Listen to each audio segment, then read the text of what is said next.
welcome back to the Crystalina Perspective.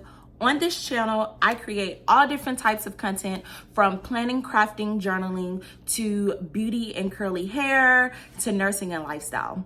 So today, I am so honored to finally come talk to my nursing peeps. Like, it's been forever, and we're gonna talk about it. Hopefully the video isn't too long, but I do want to talk about it. Also, disclaimer guys, because I am off for like a day and a half, I will be filming a ton of videos so that way I can have content created. This will get better, but you know, when you're jumping back into it, it's just a whole thing. But we're gonna talk about it. So if you are interested in watching, stay tuned. Okay guys, by the way, I am sipping on actual coffee, and I will throw in a photo of the coffee brand that I'm using. I am an affiliate with this brand, so the code, thecrystallina15 off, will save you 15% off of some new coffee. Guys, it has been 6 months since I left the COVID ICU. It has been 6 months since I embarked on my new journey of working as a neonatal ICU nurse. And I don't even really know where to start, but what I will say is that I have been challenged beyond my capacity. And it's not a bad thing. It's just something that I am learning to have to navigate. I'm learning that it's okay to ask for help, because let's rewind back to when I got the job in the COVID ICU. I was super excited. We were at the end of the program. Now it's a year later after I have graduated the online LPN to BSN program that was at UARC, which is the University of Arkansas, Fayetteville. And I have my RN license. I have been working, but those first 6 months were so rough. Now, granted, I knew going into COVID it was going to be rough, but what I didn't know was that I was going to be thrown in and wasn't going to be getting the proper amount of training that I should have gotten. And I'm not a new nurse. Like, I've been an LPN, like next month will be 4 years I've been a nurse. So I was an LPN for 3 years. So I understand you have to collaborate with other healthcare team personnel. I understand that you have to ask for help. But when I started working in that COVID ICU environment, it was just so toxic. I was trained by travelers, which is absolutely nothing wrong with that. But you have to think of the mindset of a travel nurse. They're in for a specified amount of time. They are on a mission, and they're there to do their job, not to train staff people. And that's what it was. I had travel nurses that were helping me more than the core staff. So the first 6 months of my RN experience was bitter. But then in February, I turned over a new leaf. I became a member of the Neonatal ICU team at a local hospital, and my Nicu is a level 4 Nicu. And so I'll do a separate video explaining what that means. But basically, a level 4 NICU means that we can accept any acuity baby around the regional area. So if there's a baby that is in the Delta portion of the state of Mississippi, we can take that baby. If there's a baby that's in Tennessee that they're not able to get to Bonner or any Tennessee well-known NICU, they can come to us.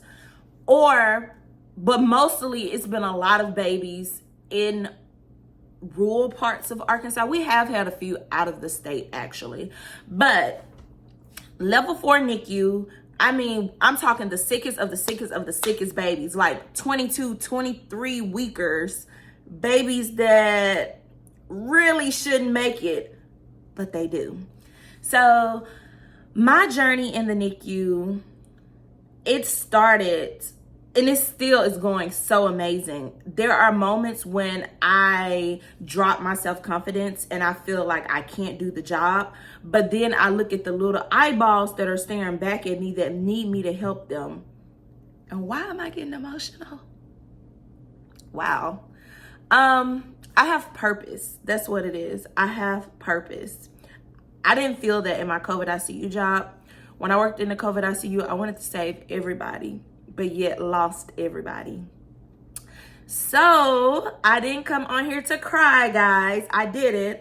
So I found a career that is lucrative, that is universal, and that's something I'm gonna address as well. Is a lot of people, they look at nurse and they say, oh, you make a lot of money, but they don't see the investment of you that you invest in the role. That's why I've expanded my channel to include things that I enjoy, like beauty and planning and crafting, because you need an outlet. I go to therapy weekly, guys. Like, that's no shame in my game, because I'm still traumatized from some of the stuff I experienced in COVID. And even in the neonatal ICU, there's moments where it's just sad. Get a drug, baby. The saddest thing ever. Like, you know, and then it's like you get angry with the mom, but then it's like, who was around that mom that knew that that mom was pregnant that could have helped her? You know, it's so many different scenarios, but this hospital was so different. So unlike my COVID ICU experience, I went in that first week. It was a short week. It was like President's Day or something. And that first week, I did all my little training, like basic stuff you do at a job. You do your payroll, you do human resource type stuff. You go get, at hospitals, you have to go get a physical. So they do like a TB skin test, see if you got a flu shot, all the things. See if you got your COVID vaccinations. And then after that week, the following week is when I started on the unit. So my training, because I was an experienced nurse, was a total of 12 weeks. So I spent 6 weeks on days and 6 weeks on nights. And at first I thought that wasn't enough time. New grads get a little bit longer. I think they get 6 months. But I thought that wasn't enough time, because I was just like, I ain't never worked with no neonate. And that's the thing. Working with a neonate is so different than working with a pediatric patient or even an adult, definitely an adult patient. But in my mind, people were like, babies are like adults. No, they are not. Their hearts can have holes in them and they can still live. An adult cannot do that. An adult will go into heart failure and a lot of other things. But it was just all the stuff I had to absorb. Like, I literally had to become a sponge and just sit there in the water and just go.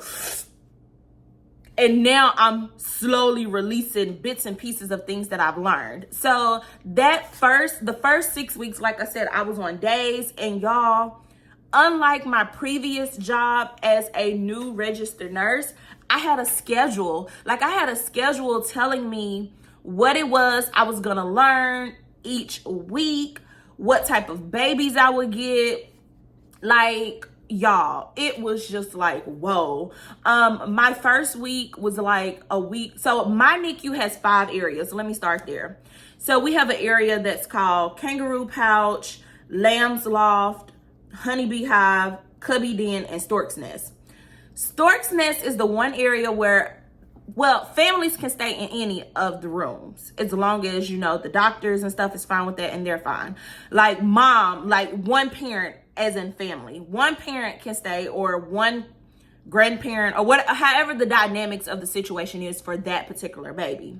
So they can stay. But in the Stork's Nest, in that area, there are actual bathrooms in the rooms that family, mom, dad, grandma, whoever could use the bathroom. And there's also showers in those particular rooms, because those babies are what we like to call our 2A, 2B, a few 3A, 3B babies. And I'll get into that in a different video, because that's a whole lot to break down. But basically, those babies are like feeding and growing, or maybe they can feed, but they're super duper small. So we're trying to get them to 4 pounds or 5 pounds or whatever the case may be.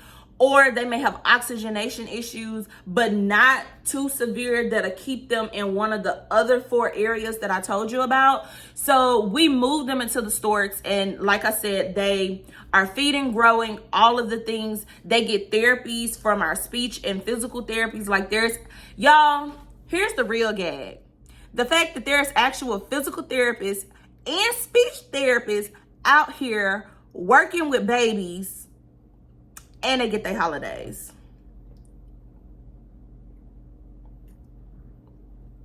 I'm so mad. I was so mad when I found that out. I was like, so you freaking kidding me? You telling me I could have worked with the baby as a physical therapist, and basically you telling me that by working with that baby, I could have been a physical therapist? I could have had my holidays. I could have been not confined to 12 hours like this. I could have been working 8 hours. Rant over. But I'm just saying, y'all, there are so many healthcare careers that people do not talk about. But the physical therapists actually have exercises and stuff that they do with the babies. They work on how their heads are shaped. It's amazing. The speech therapists are even more amazing. Like, they assess all of this, determine what type of food the baby should eat, which I did do a poll on my Instagram, and I will talk about like food for babies, because not a lot of people knew that. Yes, there's breast milk, but then you can fortify breast milk by adding protein to it. And you can add human protein or a synthetic one like Similac. Well, not synthetic, but like animal. That's not, it's so many different things you can do. There's different types of formula. There's plant-based formula now, y'all. Plant-based formula. Anyway, back on task. So basically, the babies in the stork's nest, like I was saying, they're feeding and growing. But then the other 4 areas, these babies they could be a full-term baby that may need treatment for something that mom had, like gonorrhea, syphilis, chlamydia, or it could be an actual sick baby that's on a ventilator. And y'all, there's 3 types of ventilators in the NICU. We're gonna have to talk about that separately as well, because it took me a minute to get it. So the first week, like I said, I worked with the stork's nest baby. So I learned how to like truly feed a baby the first week, and it was amazing. Then they slapped me with the second week, and the second week I started getting more sicker babies. So on days handle all types of fluids. So like if you start an IV on a baby, they basically are the ones that change out the fluid lines for the pumps. Well, y'all, I had to learn how to do all of that, because sometimes on nights you have to do that. And so my preceptor was showing me and teaching me that there are purple, which I thought this was the smartest thing ever. Why we don't have this type of stuff for adults? But there's purple syringes, and purple means food. I get it. White means medication. White syringes are like any other white syringe in the rest of the hospital. So with that being said, we basically had to, she taught me the difference between the food and the meds, because the pumps, you can use the pumps for food or meds. But here's the thing. If you try to program a pump to say that it's a food, which it's called like a Vigon, if you hit a Vigon and you try to program the pump as a food syringe, it's not the food syringe, which is the purple syringe, the pump is gonna kick you out. I think that's the safest thing ever. Like, that was so dope to me. So dope. So then the middle weeks like 3, 4, 5, we got more sicker babies. I was able to go to what we call the stabilization room in the NICU. And basically that stabilization room, it's where we get babies that are freshly born. They may not be thriving. And that is the room where magic happens. Like, y'all, I saw them bring out twin babies. The babies were dusky, and that's a color that we call when a baby's heart rate is low or their oxygen is low. Basically, they're dying. And y'all, the way the doctors, yeah, they did their thing, but it was the nurses who were like RN4s at my hospital. The way they worked on these babies, I was like, oh, y'all know what y'all doing. Okay. And to hear the babies cry, oh my God, amazing. Now, hearing them cry in the stork's nest where they're bigger, do not recommend. But ultimately, it was just one of those things where I just felt like I was where I needed to be. So the last 6 weeks, ended up being on night shift, and on nights I got babies on the different ventilators. And throughout all this process, guys, I'm having to do education. I think that's what's so overwhelming about the job, is the amount of education I have had to do. It's a lot, y'all. It is a lot. And I feel overwhelmed because there's some stuff that I just don't know and I'm having to learn, but I'll get there. So my very last week of neonatal ICU orientation, which was week 13, because we have 12 weeks in the ICU, neonatal ICU, and then we have 1 week in L&D and postpartum. So neonatal ICU nurses at my facility are allowed to float to help out in L&D or postpartum. We serve as the baby nurse when we go to those areas, and their nurses typically can't float to us, not unless they've specifically been trained in the NICU, and most of them are like beasts. They have years of experience, and they either float like L&D to postpartum and vice versa. And we've had a few to come to the NICU, but not a whole lot. So anyway, when you go to the L&D area, you're considered what they call the transition nurse. So you get all of the healthy babies. If anytime they have to page pediatrics, the NICU charge nurses take over. You step back, you let them do their thing to get that baby straight. Or if they come, they assess the baby and they're like, baby good, you take care of that baby as the transition nurse. When I trained in labor and delivery, both nights that I was there, I saw hemorrhages, and it was like, whoa. I saw postpartum hemorrhages and moms, and my job was solely to protect the baby because I can't help the mom. Thankfully, the moms did survive, but the amount of postpartum hemorrhages that happened, and it happened in women of color, not just Black women, but like Mexican women, Indian women. Like I saw these women go through this, and one woman actually had to get like a wound type pump put in. I'm not sure what the name of it is because I do not work in L&D, but it's a serious thing. So working in L&D was cool. It was just not cool when you had babies born at the same time. Like, dude, well, who do you think I am? Like, who? And then you had some L&D nurses that were not very friendly. So they're like, I need you to go get, ma'am, NICU. I just know how to handle these babies, and I'm gonna do my absolute best. But I can't be over here in A and trying to get to Z because both of them pushing. One of them gonna have to pause because it's one of me.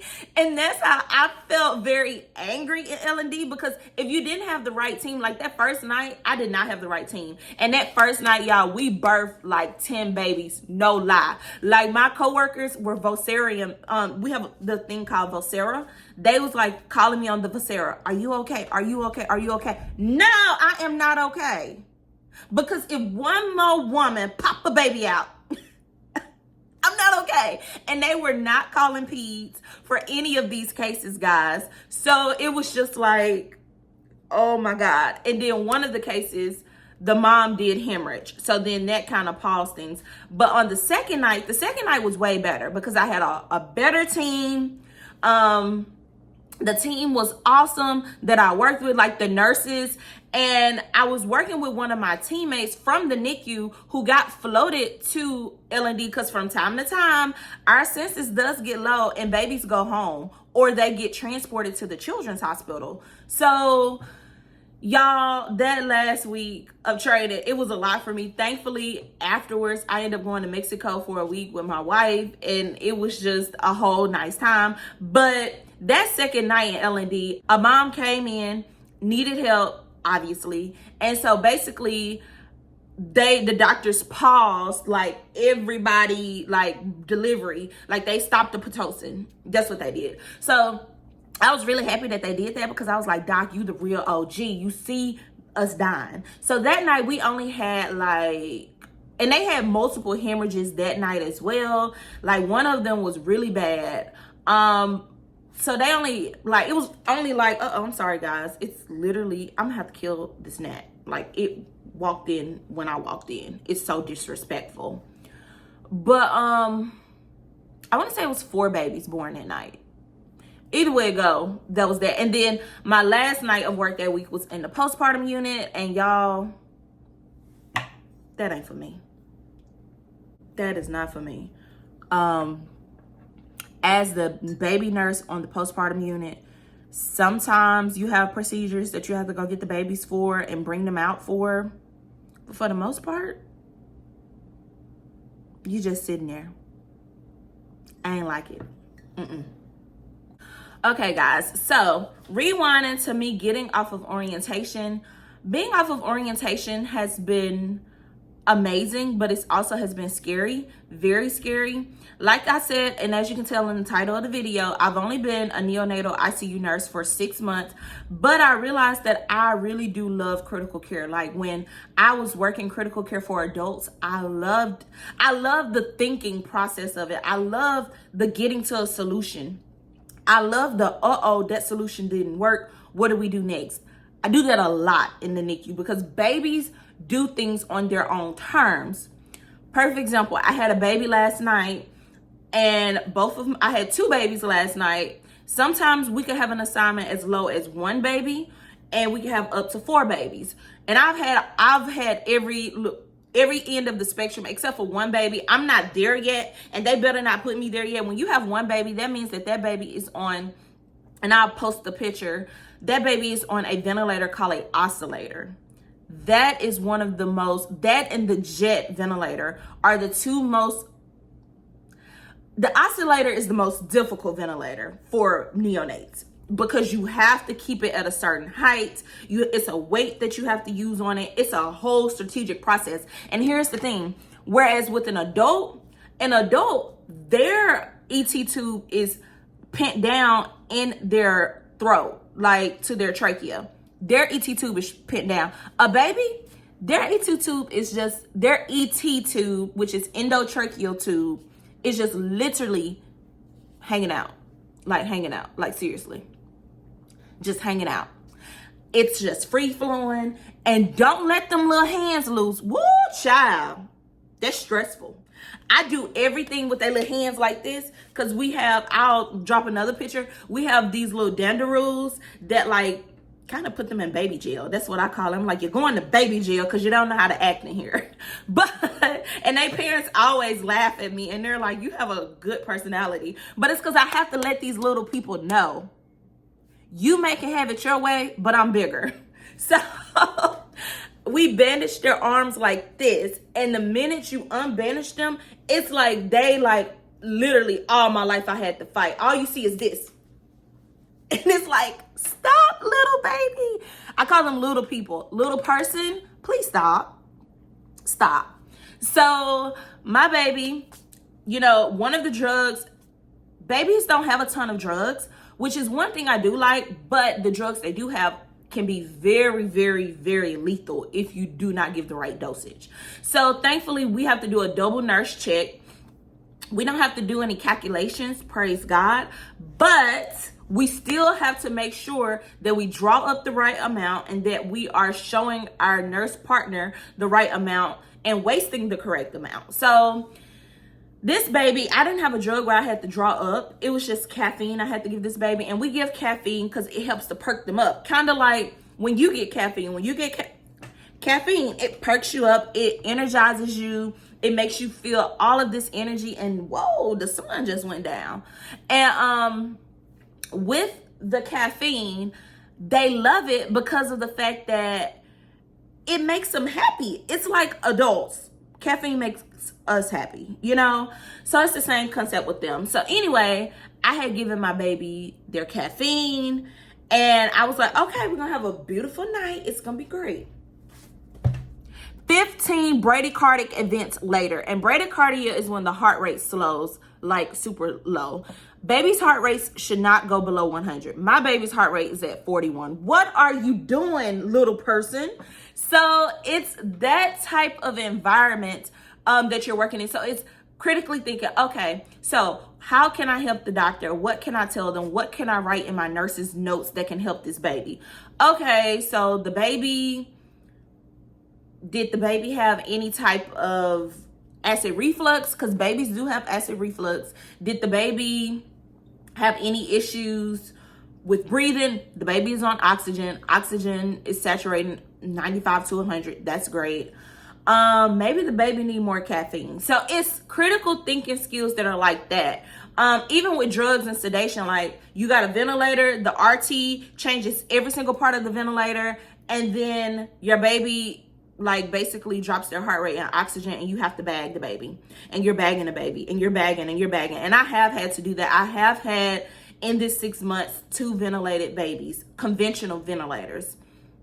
That was nerve-wracking, but I survived, and I'm now happy that I'm able to move in that area and do that again. So, you know, baby may have a mucus plug. Baby did have a mucus plug removed, baby happy. So that is the type of critical thinking stuff that happens at my job. And that is why I love it so much, because it allows for me to be able to, you know, critically think. Now, I'm still learning, y'all. I'm still learning. I am still learning, okay? I have a book for neonatal nursing that I have been using to help me. I don't know everything. Heck, I barely know a few things. And at work, I have been taking it upon myself to say, hey, I need help. I need a nurse, a real nurse. Somebody come help me. I'm not exaggerating. That is who I am. I'm not gonna sit here and act like I know it all, because what I'm not finna do is kill somebody, because then I'm gonna be somewhere dead because I done killed myself. And I feel like that is something that the new generation, not all, but some of the new generation is lacking. The compassion. This is a human. This is more than money. This is more than what you can get to post on social media. This is life. Another rant. But guys, the first 6 months of being a neonatal ICU nurse has been so rewarding to see people go home. Babies have a 3% chance of not surviving. And most of them that do not survive is either because some chronic anomaly that they can't fix, or it's because they are, you know, too young, like too fresh out the womb, like early 20 weekers. Some of them may not make it. But for the most part, once we get them here and we start working on them, seeing them grow from a head this little to their head becoming a beach ball, that's what I call them, is beautiful. It's the most beautiful, rewarding thing ever. And I thank God that my cards aligned how they did, because the COVID ICU humbled me. It humbled me significantly. And I still think about all those patients I lost. But the neonatal ICU has been challenging me, and it has been a rewarding challenge. So I'm gonna come and talk more. When I was working in the COVID ICU, it was such a controversial thing because people have their own beliefs and they weren't there. They didn't experience what I experienced as a nurse working and serving in COVID.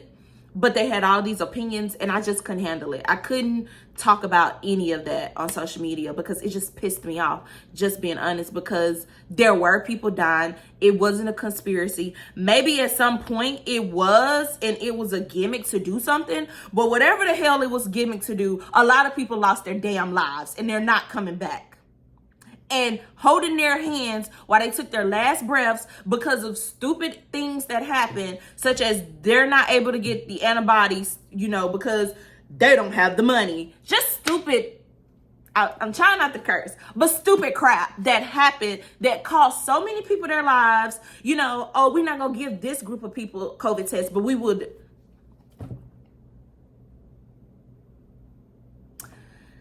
Anyway, we're not going to talk about that. So I definitely feel more comfortable now coming to share my Nicu nurse journey. Y'all, next month on the 2nd will make 1 year I have been an official registered nurse.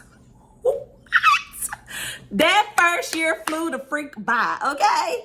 So I am so excited to come share with you guys things that I'm learning in the NICU. I have found me a little home. Am I going to stay bedside forever? No. Am I thinking about going back to school? Yes. Tell me in the comments what y'all think I'm going back to school for. Tell me in the comments. But in the meantime, in between time, guys, I'm going to go ahead and hop off. Sorry this video got a little lengthy, but I just wanted to really clue you guys into what has been going on the past 6 months. as I have been working as a neonatal ICU nurse. Like, as y'all can see, I can wear my hair out now. The only thing I can't wear is I can't wear my wedding ring and band. And yes, guys, I'm still having my destination wedding. I do some videos on that. I can't wear anything from my hand to my elbow. So all of this has to be bare. We can wear nail polish, but it can't be chipped. And my thing is, who has time to play around with chipped nail polish? So I just keep my nails short and clear. I know this isn't the trend. I know this isn't cute, but look at here, boo-boo. I have a real career, and I can't be out here playing. And infection is real, and I can kill a baby because of nails. So I don't wear nails. I don't polish them or anything. I put clear polish every now and again because they do break. But I keep them low. I keep them low because, I mean, that's what they want us to do. We're in isolates at times. And isolates, I'll post a picture, is like a box. And we're in there like this, working in a small amount of space. Because a person is this little.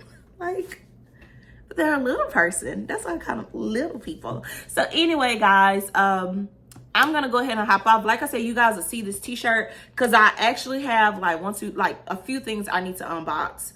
And I'm going to do it separately because I don't want that video to be too long. But thank you guys so much for rocking with me. Check me out on Instagram, Twitter. Not Twitter, just playing. I'm not over there. Check me out on Instagram, TikTok. And I do have a blog that actually has blog posts on it. So check me out there. And thank you guys so much for your time. Thank you guys so much for listening and watching. Peace.